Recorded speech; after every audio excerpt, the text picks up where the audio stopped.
ఏం వంట చేయాలో తెలియనప్పుడు ఇలా అరటికాయని ఈ విధంగా కూర చేసి చూడండి. చాలా టేస్ట్‌గా ఉంటుంది. చేయటం కూడా చాలా ఈజీ అండి. 5 నిమిషాల్లో అయిపోతుంది.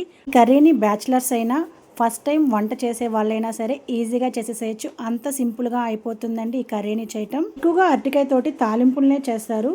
ఇలా ఒకసారి కర్రీని చేసి చూడండి. టేస్ట్ మాత్రం చాలా బాగుంటుంది. తెలియకపోతే మాత్రం తప్పకుండా ఒకసారి ట్రై చేసేసేయండి. మరి లేట్ చేయకుండా ఈ అరటికాయ కూరని ఎలా చేయాలో చూసేద్దాం వచ్చేయండి. ముందుగా ఇక్కడ ఒక 2 అరటికాయలను అయితే తీసుకొని పీల్ ఆఫ్ అయితే చేసుకునేసానండి. ఇలా పీల్ ఆఫ్ చేసుకునేసి చిన్న చిన్న పీసెస్గా కట్ చేసేసుకొని నీళ్లు వేసిన ఒక గిన్నెలో వేసుకునేసేయండి. ఇలా నీళ్ళల్లో వేయడం వల్ల అరటికాయ కలర్ అనేది మారిపోకుండా ఉంటుంది. అలాగే ఎర్రగడ్డ, టమాటాలను కూడా కట్ చేసి పక్కన పెట్టేసుకోవాలండి. స్టవ్ ఆన్ చేసి కడాయి పెట్టుకునేసి ఒక 2 స్పూన్ల ఆయిల్ని వేసుకొని కొంచెం ఆవాలు, కొంచెం జీలకర్ర, మినపప్పు వీటిల్ని వేసుకొని వేయించేసిన తర్వాత ముందుగా కట్ చేసి పక్కన పెట్టుకున్న ఎర్రగడ్డ ముక్కల్ని కూడా వేసుకోవాలి. 2 రెమ్మల కరివేపాకుని కూడా వేసుకొని ఎర్రగడ్డ ట్రాన్స్పరెంట్ కలర్ వచ్చేంత వరకు వేగిన తర్వాత 1/2 స్పూన్ అల్లం వెల్లుల్లి పేస్ట్, కొంచెం పసుపు, తగినంత సాల్ట్ని కూడా వేసుకొని వేయించేసుకోవాలండి.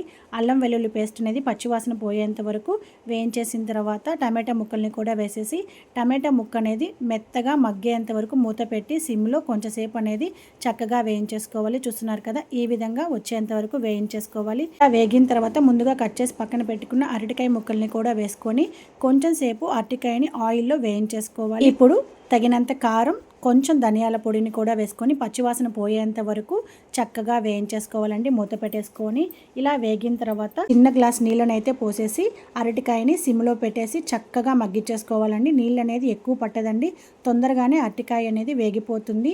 కొంచెం వాటర్ని అయితే పోసుకునేసి మూత పెట్టి చక్కగా మగ్గించేసుకోండి. చూస్తున్నారు కదా, ఒక 5 నిమిషాల్లోనే అరటికాయ అనేది మగ్గిపోతుందండి. కర్రీ అనేది దగ్గర పడిన తర్వాత స్టవ్ అనేది ఆఫ్ చేసేసేయండి. కొంచెం నీళ్ళగా ఇష్టపడే వాళ్ళైతే కొంచెం లిక్విడ్గా ఉండేటప్పుడే స్టవ్ అనేది ఆఫ్ చేసేసుకోండి. అరటికాయ కూర అన్నంలోకి చాలా బాగుంటుందండి. కర్రీ చేయాలో తెలియనప్పుడు అరటికాయతో ఇలా కర్రీ చేసి చూడండి, చాలా బాగుంటుంది.